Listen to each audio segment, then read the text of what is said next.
മോനെ ആ കഥ കടച്ചിട്, ഉള്ളിത്തൊലി എല്ലാം പറന്നു പോവുക. എന്തായാലും ഇത് കളയേണ്ടതെന്നല്ലേ അമ്മ, പിന്നെ പറന്നു പോയാൽ എന്താ കുഴപ്പം?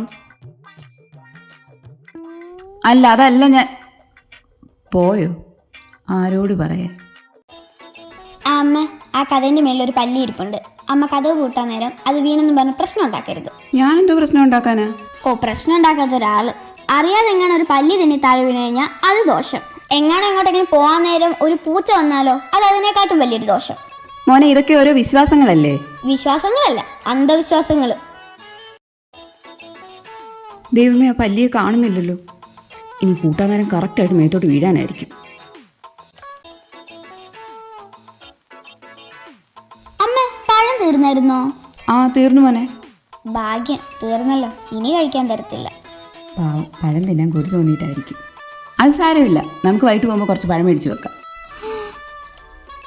ദൈവമേ, ചോദിക്കണ്ടായിരുന്നു.